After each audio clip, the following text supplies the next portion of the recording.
Welcome to NeedleXChange, the podcast sharing voices from the world of embroidery and textile art. I'm Jamie Chalmers, aka Mr. X-Stitch, and in this episode I'm speaking with Holly Searle, aka the Subversive Stitcher, a visual artist who transforms vintage tea towels into bold, subversive statements through stitch and felt lettering. In this episode, we explore Holly's creative roots, from charity shop treasures and glass animals to the emotional weight of domestic objects. We also begin to uncover the origins of her now iconic tea towel project, which turns overlooked household textiles into a rich visual diary of politics, humour and protest. Holly's an awesome creative talent, and she recently had her work on display at the Knitting and Stitching Show. With over 180 tea towels in the collection, it's a magnificent piece of work, and I would encourage you to visit her website to have a look if you haven't already. If you liked episodes 79 and 80 with Vanessa Ma, where we talked about the domestic duster as a feminist art object, then you will enjoy listening to Holly too. I'll be back next week with the second half of the conversation, and if this floats your boat, then feel free to share it with another like-minded person. And for now, enjoy the show.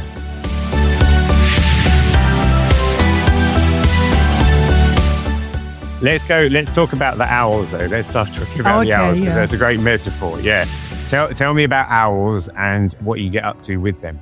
Okay, so basically, I love owls, and I have this thing where I get fixated. I have all these cabinets of curiosity where I go to charity shops, and I've got little glass animals, those like Murano little, and I just think they're so beautiful. Everyone else probably thinks they're took, but I just go, oh no, these things give me immense pleasure. But every time I go to a charity shop, I look for different things like ceramic figures that might be unusual, or something that's quite unusual. So it's like treasure that you find. And it's like, but with the owls, I have this running joke with my family and my kids and my friend. And it's like, I always, whenever I go to a charity shop, I say to everyone, like, find the owl. So wherever we go, we look in the charity shop and take the photo of the owl. Because there's always one in a charity shop. So it might be a plate, a bag, a necklace. You'll find it. You'll see them now when you go to one. Yeah, so. I will. I love that. I quite like going to, there's a place near us called Dagfields, which is one of these like antique emporiums, where they've got little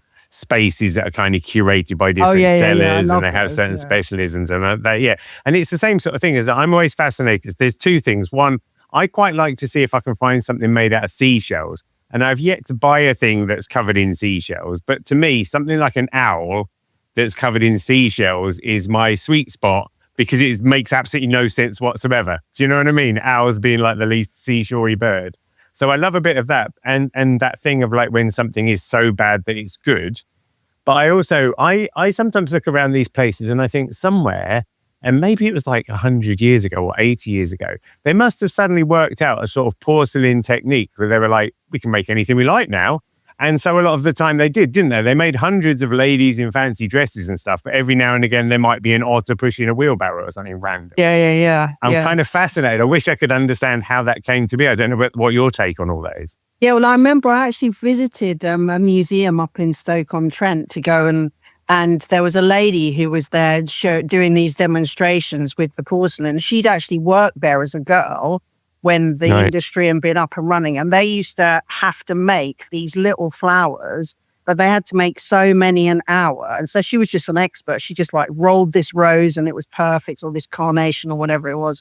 So I just think all industries, all businesses, all things that people tap into, whether it's a tangible one or an online one, if people can try and fulfill a need and make money from it in another way, they will. So they're like, oh, we're making these like Staffordshire, pottery figures that Nick Cave's gonna, use in the future. So let's see if we can make like all these other things, to represent, I don't know, all sort of different levels of society that people can. I suppose that it's all relatable. It's all about things being relatable, isn't it? In the end, a bit like the art world, a bit like creativity, So.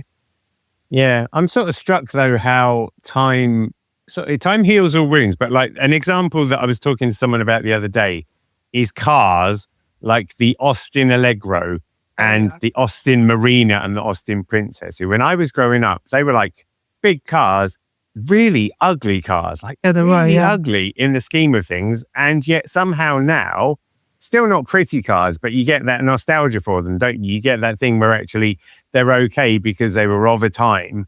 And that's where I like going around these kind of emporiums and stuff, because if you look hard enough, you do see things, and it's interesting the things that like resonate, you know.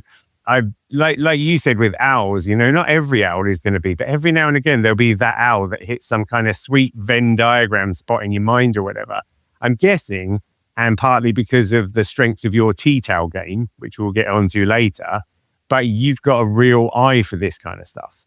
Yeah, definitely. I mean, I honestly, this is going to sound crazy, but it's kind of like when people talk about your memory when you're a child and everything and what you can remember. I mean, it's like we lived all over. By the time I was 8, we'd lived at 16 different locations in London. Oh, wow. Were you criminals? I think my parents were just like, they just didn't like, I don't know anyway, but I can remember, it was a bit like some sort of Dodger and Fagin scenario, because I can remember us leaving places in the middle of the night. But anyway, it all settled down. It all settled down after that. But I can remember at one point, we lived in like near Fulham Broadway. I mean, not like now when it's all fancy sort of thing. And me and my brother, who's a little bit older than me, we used to go down, we used to get £0.50 pocket money, which is like about 12.5p now. And we used to go to Saturday morning pictures. I mean, all these things that are just so, I love all this stuff, you know, and they used to show series at the cinema and everything. But I can remember there was a shop on the way there, it was a chemist, and in the window they had all these like diamond brooches, and I used to like literally have, and I think I just fell in love with things which were sparkly and different, and you know, that I just things like I said that just could give me complete joy like that, to have them around me, you know. And I know other people understand that because I've had those conversations with other people as well. So yeah, so that's the thing about like owls or little glass figures or particular plates or anything that's unusual. I like unusual things as well, because I don't think people take the time to make things as much now, you know, as they used to do. It's definitely a part of the world that's kind of running out of air, sort of thing, you know, which is a real shame because yeah, I mean, I can remember I was thinking about this the other day about going to my nan's house, and she used to have the iron plugged in the light socket. Oh wow, yeah. You know, so these are all things that, so maybe also you have this association with items that make you feel comforted and make you feel nostalgic for a time, you know, that you come from or something, or a place that you belong to, you know. So maybe it's to do with that. Yeah, and I think that's very true. And that was what occurred to me is, you know, the opportunity to buy these little pieces, these little vignettes of history it's a form of nostalgia. You're buying nostalgia, aren't you? You're buying those connections with like, because they're physical objects of a past, and you can't hold on to the past. So you can kind of hold on to physical objects. We've got 2 next door neighbors, Keith and Viv, who are in their mid to late 70s, and they don't have any children. And they've got a lot of their stuff. Like Keith's got old trains, like Hornby railway trains from like, I don't know, the 1940s. Yeah. I keep trying to say to him, you know, he could be on a mini gold mine here. But for Keith, it's the nostalgia overrides with that. He's got those trains because when he gets them out and he plays with them, it is harkening back to that point in time. And I think that those of us where life evolves, you know, you have children, you have to reprioritize everything. I think you do get these little bits and pieces, don't you, that take you back to those times. Yeah, absolutely. And I think there's something in that, like, you know, the objects that we buy. Like I've had little spates of buying little bits and pieces. At the moment, to be honest, my problem is I keep buying records now. Like don't do late night shopping on eBay when you just got records on there. But similarly, I'm buying records that take me back. So I guess it's the same sort of thing, albeit in a vinyl music format. Yeah. But it's that, yeah, just buying. But then what I'm interested in as well is that idea of you might buy, like you say, you might buy a little glass animal. Let's say a little deer. You can imagine a little deer with translucent feet, something or other. But how that collection evolves, because you're not going to buy all the deers, are you? But you might end up spinning off in the direction of other crazy little, I bought a cabbage and it's made of glass or something. Yeah, definitely. I don't know whether you've ever done like down that route, so your little collection becomes a bit odd. Yeah, well, I mean, I know we've been talking about owls a lot, but I also collect coloured glass because I just think it's so beautiful. And in my old place, I used to have it all lined up. And so when the light comes through it, it's like a Mm. bit like the thing behind you, like all the different Mhm. colours of the rainbow like that. It's just so beautiful. I mean, glass, that spins me out. It's like I went to Pompeii a couple of years ago and they still have glass from then. And you just think, Mm. how did people come up with the concept of making glass? You know, just sort of, Mm. anyway, but to go back to the owls, I've actually got a blue glass owl, which is a money box. It's really old. It's like, Right. I found that in a charity shop and I just love it. It's so beautiful. And it's a money box. So, you know, this is what I mean. Like You can see your money inside it.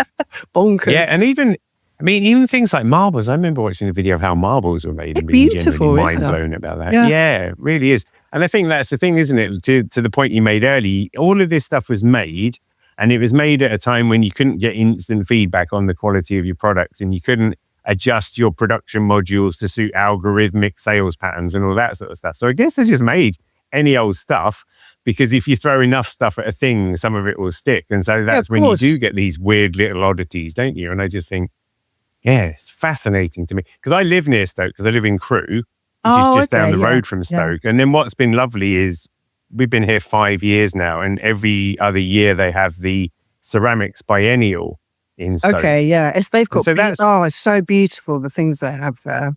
Yeah, Wow. and the kind of legacy they've got. And again, there's a real poignancy because, I mean, this was a powerhouse of pottery production that isn't there anymore in the same ways. But you still have these pockets of it. And where the biennial is beautiful is you get contemporary ceramics. And weirdly, a bit like going around an emporium where you don't know what you're going to like until you see it. What I love is that there's such a variety of ceramics, not a medium I'm particularly familiar with. And at the same time, every now and again, you will see things. I remember one artist who'd made these they just look like blobby forms, you know, just blobs. Yeah. But blobs of ceramic. And it was fascinating, that kind of hard, soft thing. And then somebody else had made things that almost looked like beautiful Chinese teapots, but they put little birds on the top, like pigeons. Okay, and I was like, yeah, love it. Do you know what I mean? Because it's just left field thinking and all that kind of stuff. That kind of digs into my kind of thoughts about the way people interpret art, because I don't hold with all this kind of like criticism of like what people perceive as what art actually is, because I think that if you like something, and if it gives you joy and pleasure, then that it's done its job, you know, or if it's made you think about something, or if it's made you feel happy, or, you know, and I feel that you've just said exactly that. It's like if you recognize clever quality, or it tells you something, it doesn't have to be who's making these perceptions anyway about what's deemed as, I mean, we have all that kind of classical art, you know, like Caravaggio and all these sort of things, and people sort of, there's still this kind of art class system, I feel, about people perceive as that. But creativity, I was thinking about it earlier, and I was thinking about like having dyslexia and stuff, and creativity is a bit like having a way you interpret the world you live in through that kind of medium. Does that make sense? It's like a different language rather than very much so. I'm trying to think. I've spoken to somebody else who is dyslexic as well, and that was the point that we realized, is that this creativity gives you a different language that maybe you're not dyslexic at. Yes, so it gives you an opportunity to express yourself in new ways. With this stuff, so like a lot of the thing that's been going on with me lately as well is in Crewe, I've got a community interest company, and we opened an art space in an empty shop. And Crewe is a town that hasn't been allowed a lot of art because it was quite a making town. They made trains, and there was tons of craft. There's so many skills, but it was almost like art wasn't a thing that the town was allowed. It was allowed making and engineering and that. So when we've set out to have art exhibitions and stuff, we're kind of framing it in terms of making, because we don't want that like frou-frou harness to get in the way of people. We want people to be comfortable with what they're seeing. And it's that reframing. You know, we most recently we had an art installation by a guy called Mark Haig, who makes robots out of waste materials. And he's amazing because he doesn't really like using stuff that's newer than like the 1990s. So I've bought two of his robots that are made out of wooden baking canisters. One's got flour on its chest, one's got sugar on its chest. Their heads are made out of like wooden elements with keys attached, but he uses like Robert's radios and old cameras and all this sort of stuff. It makes this really cool stuff. And because that's a really like down to earth art thing, we've had so many like men of a certain age who've lived in Crewe who are makers, who've come in and been really interested in the way that had we had a selection of paintings by Rubens, they wouldn't have even dared look at it. It's there's a permission or something intrinsically it's relatable, in that. isn't it? Because of the industrial sort of like nature of it and the history of Crewe sort of thing, you know, like you were talking about with trains and everything. So it's relatable and, dare I say it, deemed a bit masculine, you know, for that, for them to relate to. It was quite fascinating. But then it also got me thinking to what you were saying a minute ago about if it makes you happy, then it can be classified as art. And it just got me thinking about, I don't know, kids who do stuff to their cars, drop the suspension on their cars, whatever. That's making them happy. That's an art form, isn't it? But it's just not framed in the right kind of context to be considered as such. Yeah. But you're quite right. Who's to say? Who's to say whatever it matters? You know, balancing two milk bottles on top of each other because it makes you smile. Like, off you go. Absolutely. Yeah. Well, I always think about, you know, kids that have, you see those, there was that thing, wasn't there? You still see them sometimes now where you see kids with trainers that light up when they walk on them. And I used to think, God, some days maybe you don't want your trainers to light up. You know, your head's not in that space, you know, but that kind of individuality of like having, and some days it would be like a party that you're having your trainers light up like that, you know, but that's all about the individual thing, you know. I think that's really important. Yeah. Another thing that I was curious about then, because I did a needle exchange a while ago with Vanessa Ma, who's done the Domestic Dusters project. And she was talking, or I was struck by the fact that the duster has this implicit narrative. It's a domestic tool. It's mostly used by women. And so you almost start from this position unwittingly of going, all right, there's certain stories I'm telling. You've gone down the tea towel route. It feels like that's a very similar thing. I'm interested to know, because I think your discovery of tea towels almost happened a little bit accidentally, didn't it? Would you like to tell the story actually rather than me tell it? That makes sense. Yeah, absolutely. I mean, I kind of, going back to like the dyslexia thing, it was like I had a lot of issues at school and stuff. So I can kind of relate to sort of being disavowed a lot at school, because in the 70s, you know, I had an English teacher who used to make me stand up in class and would ridicule me in front of the other kids because I didn't do my I had learnt them, but I just obviously had a problem with, and there was me and another guy called Toby Russell, and she used to make us stand up and she used to make everyone else laugh at us and stuff, which was really awful. But those things kind of stay with you. But, you know, Toby Russell became a silversmith, and both he and I have stuff in the V&A. So there you go. Who's laughing now? Who's laughing now? But to go on from that, I kind of think that when I had a real strange relationship with education, but I was lucky I had one teacher who sort of like got me to read and everything. And she was great. And you just need that one person to put a little bit of ingredient into your chemistry and everything to make you sort of function and feel special. But when I got older, I went back to university when I was like 28 because I really wanted to do a degree and everything. And I was the first person to do that in my family. And I did it in film. And I realized that I was very visual. And so it's like sometimes it's easier to say what you want to say visually than it is like writing a book or something. Well, that's what I found anyway. So saying that, I've always been affected quite profoundly or not profoundly, like I say, about you'll see something and it will have an instantaneous effect on you. I had a few sort of mental health issue problems probably about 15 years ago. So I'd gone to see a exhibition that was relatable for me that was at the Wellcome Collection. Fabulous place. They always do such amazing exhibitions there that are free a lot of the time as well. They're great.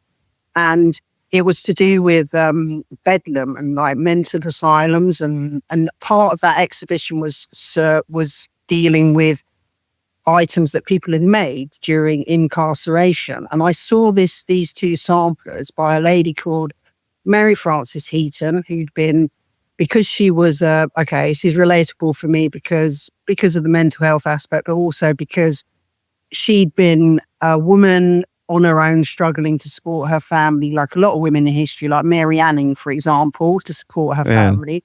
And she dared to ask the guy that owed her money, who was the local vicar, if he could pay her. And because she was a bit chopsy like that and publicly shamed him, what do you do with a woman like that? Well, you put her in a mental asylum, Wakefield Mental Asylum, for 41 years. So 41 years. I mean, that's insane, isn't it? Well, it is insane, but it's just disgraceful. And so there's so much going on there. But that actually but these samplers she created, so all she had was a needle and thread. So she used to use her needle and thread to petition Queen Victoria about her plight, about her what's going on with her. I mean, I guess now these would be, you'd go to the European Court of Human whatever sort of thing to get your case reopened or something. But none of these things existed then. And especially being a woman, she was sort of marginalized. But when I saw those things, so she used that medium to sort of like state her case and as a platform to raise awareness of it. And there was a lot of other things going on as well about things that had happened with an employer, not just that guy, but something else. Anyway, when I saw that, it actually made me physically cry. I mean, that response like that, when I saw it, and it was so emotional. And I thought, God, I'd made all these samplers because all the women in my family are creative, like knitters, sewers, seamstresses, people like that. So I knew how to do embroidery and everything. But I'd only ever made samplers that said things like home sweet home and things like that. So I was like, what? This is so profound. Like seeing somebody use this methodology in a way to, I know that sounds really naive sort of thing, but it was just so, because things like that, like the banners for the miners and things like that have been going on for years. But you don't always know, you don't encompass the whole history of the world, do you, in your brain? These things suddenly turn up in your sort of your dimension sort of thing when they're supposed to, I guess. And so I thought, oh God, that's really crazy. And I'd been doing a lot of stitching and I was going through a lot of things. So I was using my embroidery at that time to deal with certain things and everything. And one of the first samplers I did was, so I kind of tried to use humour as well, because as a kid being sort of marginalised and disavowed, I found that rather than being confronting things, because I hate confronting people, but it's like if you use humour, sometimes it softens that effect of what you're trying to say. So, you know, sometimes I default back to doing that. But one of the things I did was called the spurned lover's blackmail sampler. And it just said, if you leave me, I will die, which is quite dark, but it's meant to be quite funny because, and it had like all motifs on it and icons of like flowers that were to do with, you know, associated with loss and forget-me-nots and things like that. And so I went on and I did a lot of things like that. I'd won a competition in Bath where I won a solo show, which I was just completely knocked sideways by because I entered a piece which I did, which was a pastiche of an old cleanser, a cleanser thing, which I heard Margaret Atwood being interviewed about what was the inspiration between the handmaid's outfits. And she said it was this old Dutch cleanser sort of picture. So I kind of looked that up and I redid that and everything. And I won this competition and I got a solo show and I thought, oh God, this is just, everything happened really quickly like that early on.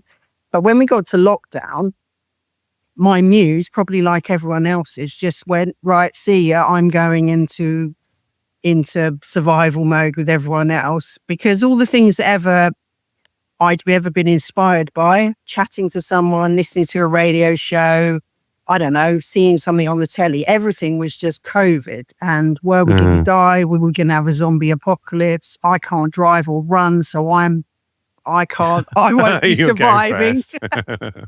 And so, and so I thought one of the things I've taught myself is that if ever I can't think of anything, just relax and just go and watch a box set or something. So I was just scrolling. It was a quiet summer that summer, wasn't it? Because there was no planes flying over and everything. I was just scrolling on eBay and it was like, and I thought, oh, I'll just have a look at vintage textiles. Because sometimes you get inspired by things that you don't even know happen. You know, it's just you go down a certain path and everything. And I ended up going down a vintage textile out like thing. And I ended up going down this rabbit hole and looking at tea towels. And of course, tea towels hadn't really functioned in society probably for a while. You can still buy them in shops, but they don't really exist as a thing you need in the event of dishwashers, I guess, you know. Mm-hmm. And I just thought, oh my God, these are just so beautiful. These are just such little beautiful canvases. And I call them little domestic works of art. I didn't really think, going back to the thing about Vanessa at that point about, and the dusters, about how they were kind of relatable. But now when I think about it, I think it's another dimension to their impact, because there's such a malign, like, domestic item that was always in the background, a bit like, I don't know, women in servitude or something like this, you know. They didn't really ever say anything. So all these things linked to all these things that have happened in my life, you know, about being disavowed and wanting to say things and having a platform, and Mary Frances Eaton and all these things. So I thought, wouldn't it be interesting if I got a few of these and put some, and I was doing a lot of felt lettering work at that time. And I thought, if I only had these, and again, I had fridge magnets, which are another domestic thing associated with like children and learning and things like that. So I used those as a template to draw the letters out. And it just sort of went from there, really. And I thought, oh, these are quite good. I wonder if I can use them as a canvas to say something about something that's happening in the world. And now there's 180 of them, and they're a whole diary of events from the lockdown until now, saying something about something tiny that might happen in the world, something big that might happen in the world. And that's what they are. And I love them. I just, and I'm not even joking. You talk about ours, but you want to see my tea towel collection is ridiculous. So, are people sending you tea towels now? Does that happen? Sometimes when I do workshops, people bring some along and they give them to me, but sometimes people send them to me. But mostly I just like, they seem to have got, they're more difficult to get hold of now, I'd say, like really good ones than they used to be. And they're much more expensive. Like in lockdown, they weren't as, oh, sorry, I've got something come up on there. They weren't as expensive as they are now. But yeah, I just love them. Sometimes they do, but yeah.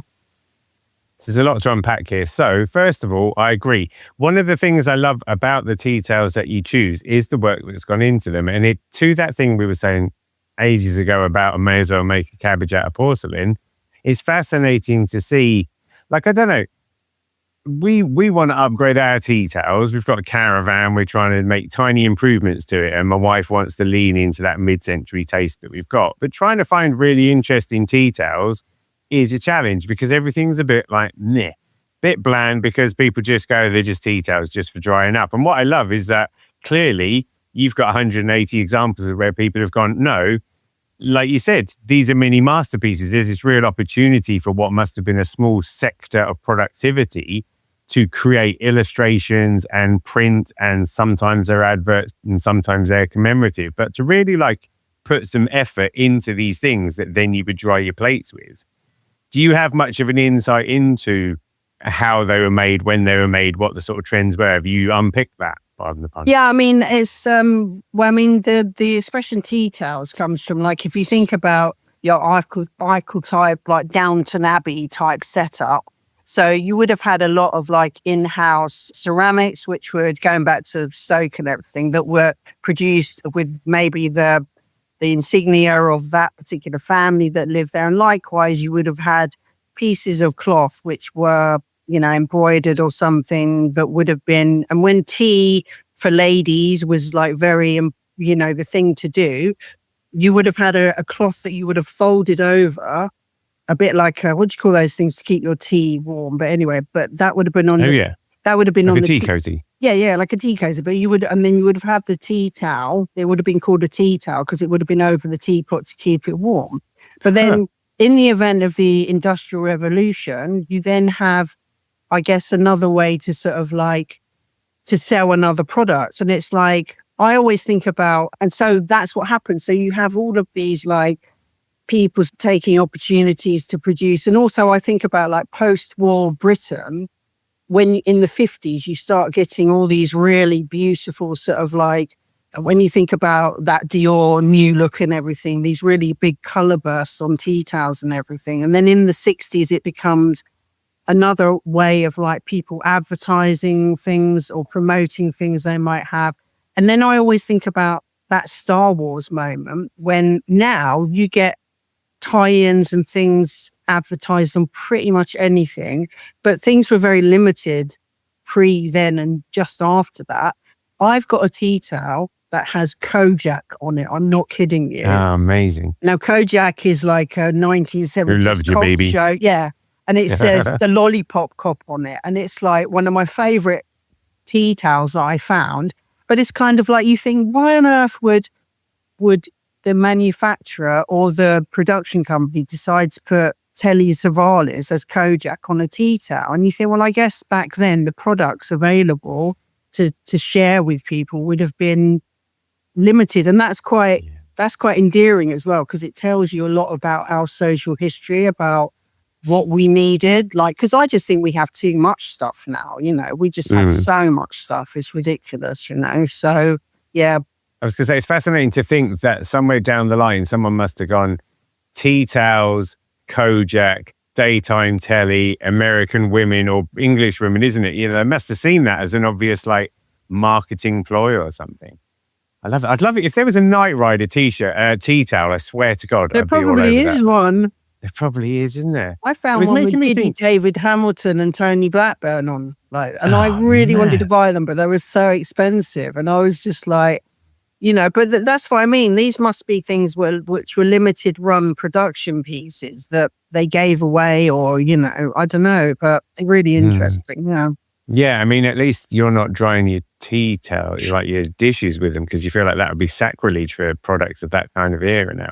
It's making me think a little bit of like Art Nouveau as well in some ways, isn't it? Because as you said, when they started in the 60s using them to advertise so-and-so and such, it was another like a different way of advertising to people, which I guess in some ways was a bit like the Art Nouveau movement, right? Yeah, I'd say so. Yeah, definitely. Yeah. I mean, I just think that, marketing is so slick now, like you say, with algorithms and things like that, that you're more targeted to be shown products that you want and your phone listens to you, so that if you talk about something, it's like you'll probably go away after this and it'll say, hey, Jamie, do you want to buy a tea towel, sort of thing, Yeah, if it says a Knight Rider tea towel, I'm going to WhatsApp you and be like, oh my God, that would be too much. It definitely does that. Michael. Yeah. Yeah. Your towel is not dry yet, Michael. I really love them. I just think they're so beautiful. And I'm always, I spent a long time, like an unhealthy amount of time, like scrolling through tea towels and looking for different ones. And if I ever find anything, I just think because often people ask me this question, they say, oh, do you go and find one for something? Sometimes it doesn't work like that. Sometimes I just literally buy any tea towel that I see, which is just something that is just so fantastic. And then strangely enough, something will happen in the world and I think, oh, that's the perfect tea towel for that,